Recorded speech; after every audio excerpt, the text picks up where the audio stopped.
Good evening. We begin with a remarkable moment that happened today. A former president speaking in a way we've never heard before about his serious medical condition and confronting his own mortality. Jimmy Carter went before cameras today to explain in great detail his recent cancer diagnosis, the removal of a tumor on his liver, and then the surprising discovery he fully revealed for the first time today.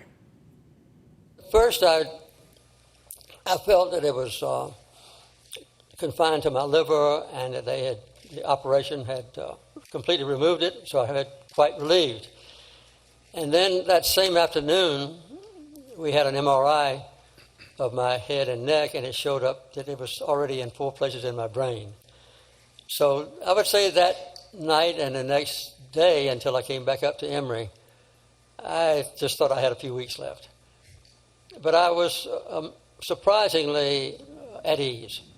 The cancer, melanoma, a kind we usually associate with skin cancer and often a troubling prognosis. Yet what the world saw today was a sharp, upbeat, and courageous man ready to face what's next. We began our coverage with NBC's Hallie Jackson. Well, thank you all for coming this morning. In a frank, deeply personal, and very public conversation, President Carter revealed not just new details about his melanoma, but a man at peace with his diagnosis. I've had an exciting and adventurous and gratifying existence. So I was surprisingly at ease, much more so than my wife was. He kept the news from Rosalind, his wife of 70 years, for 2 weeks after doctors first told him in May a mass on his liver could be cancer. This month, they confirmed it, discovering it spread to his brain.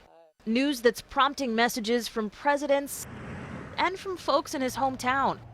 He'll dramatically cut back on his humanitarian work at the Carter Center. We thought about this when I was 80. We thought about it again when I was 85. We thought about it again when I was 90. And so this is a propitious time, I think, for us to finally carry out our long-delayed plans.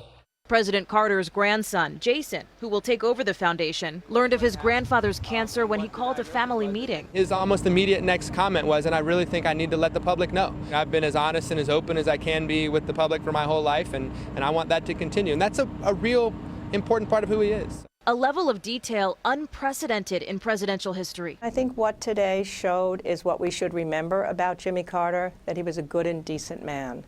And in politics these days, we don't so often get good and decent men running for politics. The former peanut farmer, grounded as ever in blue jeans, shared his news as he's lived his life with humor. Secretary of State called. First time they've called me in a long time. With discipline. I'll do what the doctors recommend for me to extend my life as much as possible. And with faith. What message do you have to other cancer patients who are watching you go through this now? Hope for the best and accept what comes. You know, I think I have been as blessed as any human being in the world. So I'm thankful and hopeful. After that extraordinary news conference, many in the chapel here stood and applauded President Carter as he walked out. So what's next for him? He still hopes to travel to Nepal to build houses, a trip that's been in the works, but said today it'll depend on his treatment schedule. Lester? Hallie Jackson in Atlanta.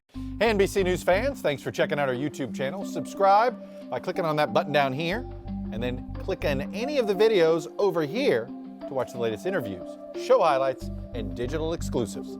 Thanks for watching.